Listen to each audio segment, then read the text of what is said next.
Mr. President. Welcome to Canada. Thank you very much. It's a great honor. Happy birthday. A few days short. A little bit. A few days short, but didn't have a chance to see you on the day. Happy birthday to the U.S. military as well, 250th, and this is the 50th birthday, if you will, of the G7. This marks the 50th birthday of the G7, and the G7 is nothing without U.S. leadership, and your personal leadership of the United States, many issues, geopolitics, economic, technology, and working hand in hand with the United States, Canada and the United States, and the other G7 partners with your leadership. Very much looking forward to the meeting and grateful to have you. Thank you very much, Mark. I appreciate it, and we've developed a very good relationship, and we're going to be talking about trade and many other things.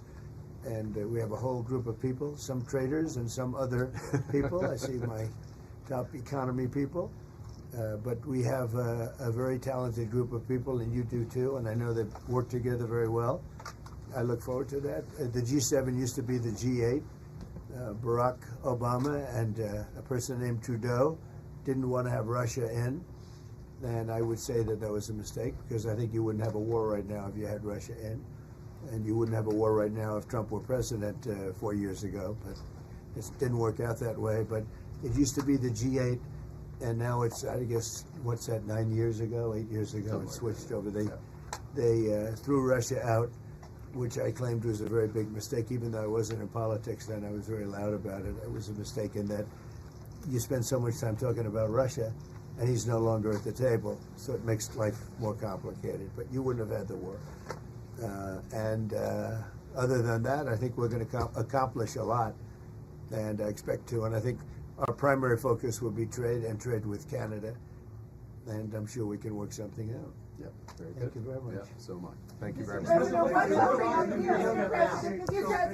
President, I'm in up a deal with Canada. How close are you Say to it. the deal? What is holding up a deal with Canada from your perspective?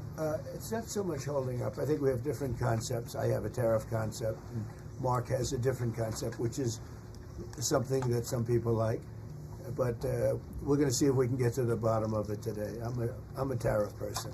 I've always been a tariff. It's simple, it's easy, it's precise, and it just goes very quickly. And I think Mark has a more complex idea, but also very good. So we're going to look at both, and we're going to see what we're going to come out with something, hopefully. Do you think a deal is achievable within days, within weeks? Is there that kind of runway?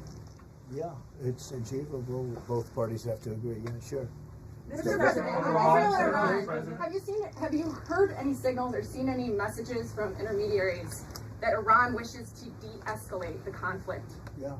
What have you heard? What have you heard from the Iranians? They'd like to talk, but they should have done that before. I had 60 days, and they had 60 days, and on the 61st day I said, we don't have a deal.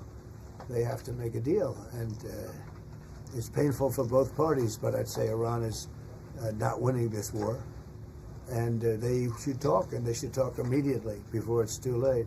And what would you say, in your opinion, what would it take for the U.S. to get involved in this conflict militarily? I don't want to talk about that. We'll As see. you mentioned Putin, do you think that he should have a seat at the G7 today, that it should be the G8?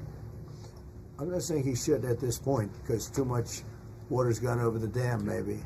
But it was a big mistake. Obama didn't want him, and the head of your country, the proud head of your country, didn't want him. This was a big mistake.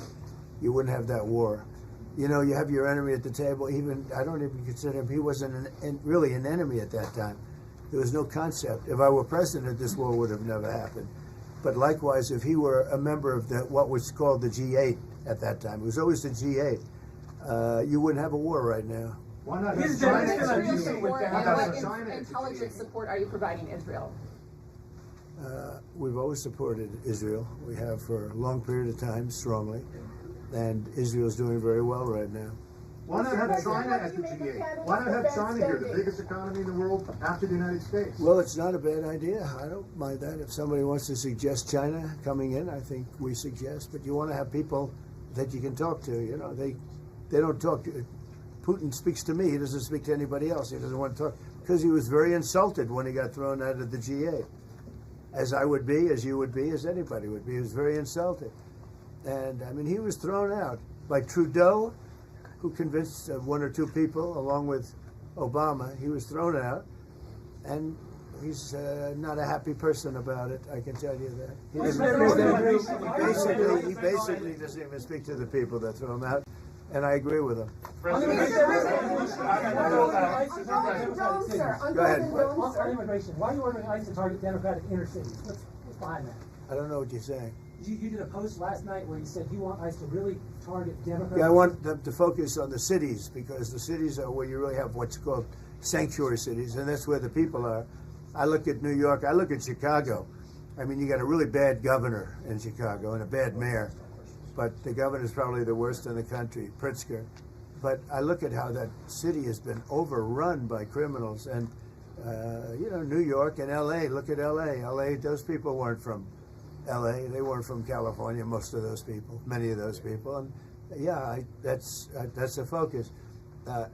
Biden allowed 21 million people to come into our country. Of that, vast numbers of those people were murderers, killers, people from gangs, people from jails. They emptied their jails out into the U.S. Most of those people are in the cities, all blue cities, all blue cities, all Democrat-run cities, and they think they're going to use them to vote. It's not going to happen. You said it would take 2 weeks to decide if Thank you. If you don't mind, just I'm going to exercise my role, if you will, as G7 chair, since we have a few more minutes with the president and his team, and then we actually have to start the meeting to address some of these big issues. So, alors merci beaucoup pour vos questions. Et puis, That's it. That's it. Thank you very much.